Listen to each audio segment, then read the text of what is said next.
warahmatullahi wabarakatuh.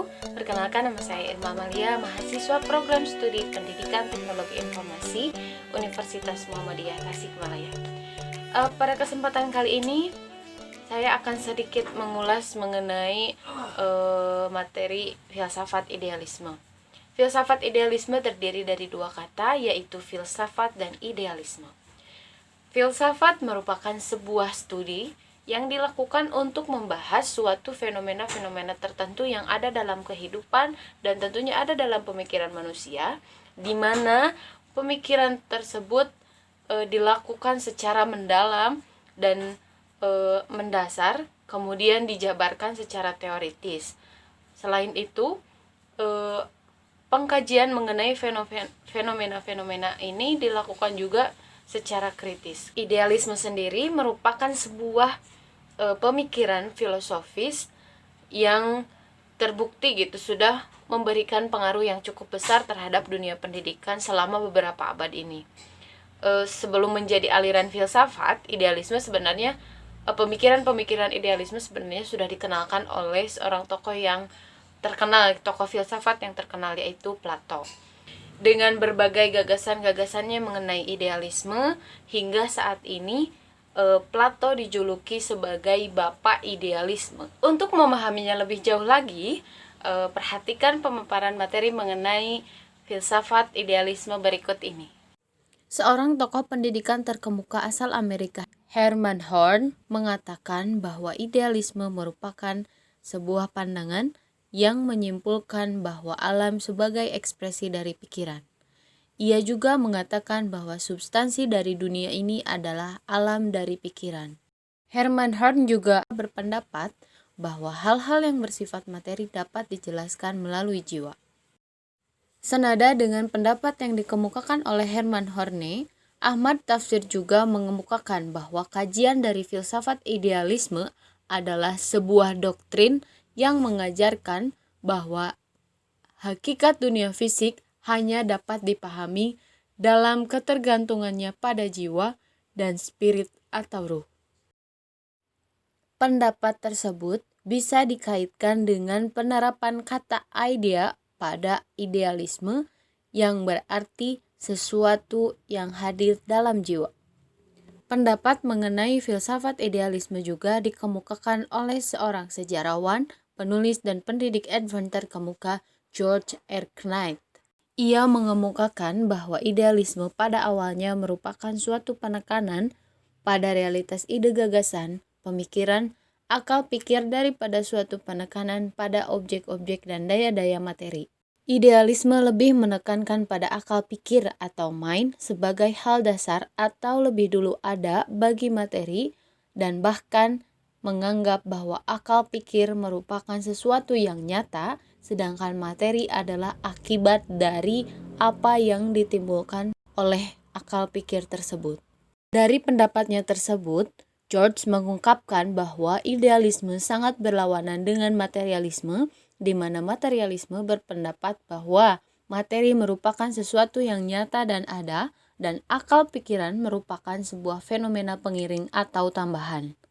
Dari beberapa pendapat mengenai idealisme yang sudah disebutkan tadi, kita dapat memahami bahwa idealisme merupakan sebuah aliran filsafat yang berpandangan bahwa hakikat dari segala hal berada pada tataran ide atau pemikiran.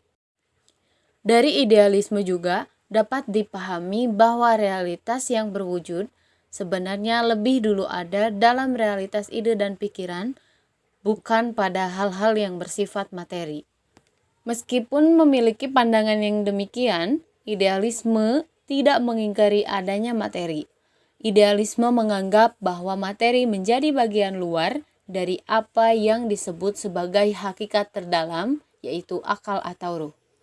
Dengan demikian, materi dalam idealisme juga menjadi sebuah bungkus luar dari hakikat, pikiran, akal, budi, ruh, atau nilai.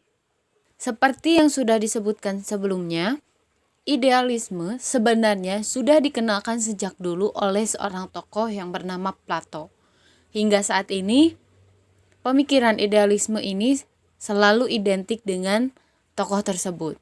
Plato sering dihubungkan dengan filsafat idealisme.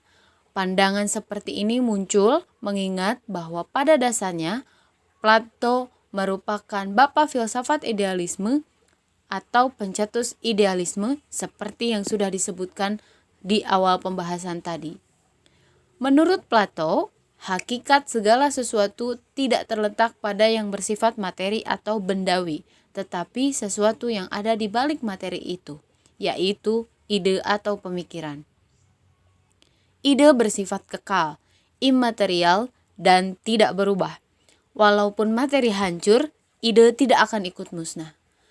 Dalam mencari kebenaran, Plato berpendapat bahwa kebenaran tidak dapat ditemukan dalam dunia nyata, sebab dunia nyata ternyata tidak permanen dan selalu mengalami perubahan serta bersifat sementara. Ini berarti dunia materi bukanlah dunia yang sebenarnya, tetapi hal itu merupakan analogi atau ilusi semata yang dihasilkan oleh panca indera. Meskipun sebenarnya idealisme selalu dihubungkan dengan Plato, lahirnya idealisme sebagai mazhab atau suatu aliran filsafat bukanlah ada pada zaman Plato masih hidup. Istilah idealisme ini menunjukkan suatu aliran filsafat yang kemudian baru dipakai pada abad ke-19 Masehi. Setelah mengetahui pengertian dari filsafat idealisme, kita juga harus memahami implikasi filsafat idealisme dalam pendidikan. Untuk melihat implikasi filsafat idealisme dalam bidang pendidikan, kita dapat meninjau dari hubungan antara filsafat dan pendidikan itu sendiri. Imam Barnadib yang juga seorang tokoh filsafat mengemukakan bahwa pada hakikatnya hubungan antara filsafat dan pendidikan merupakan hubungan keharmonisan, bukan hanya hubungan insidental semata. Lebih lanjut, Imam Barnadib juga mengemukakan bahwa untuk memahami filsafat pendidikan, perlu dilihat pendekatan mengenai apa dan bagaimana filsafat pendidikan itu sendiri. Selanjutnya adalah tujuan pendidikan menurut idealisme. Tujuan utamanya adalah untuk mendorong peserta didik agar bisa mencari kebenaran. Pencarian kebenaran dalam hidup berarti individu-individu pertama kali harus memahami kebenaran tersebut terlebih dahulu. Ali Maksum mengatakan bahwa tujuan pendidikan idealisme adalah untuk membentuk anak didik agar menjadi manusia yang sempurna dan berguna bagi masyarakat. Ali Maksum mengutip Bramold bahwa pendidikan adalah self-development of mind as spiritual substance. Pendidikan dalam pandangan ini lebih menekankan pada pengkayaan pengetahuan pada peserta didik. Lembaga pendidikan harus bisa membekali pengetahuan, teori-teori, dan konsep-konsep tanpa harus memperhitungkan tuntutan dunia praktis, kerja, dan industri. Idealisme yakni jika peserta didik menguasai berbagai pengetahuan, maka mereka tidak akan kesulitan dalam menghadapi hidup. Demikianlah pembahasan mengenai filsafat idealisme. Mudah-mudahan bisa dengan mudah dipahami dan tentunya bisa memberikan manfaat bagi kehidupan kita semua. Wassalamualaikum warahmatullahi wabarakatuh.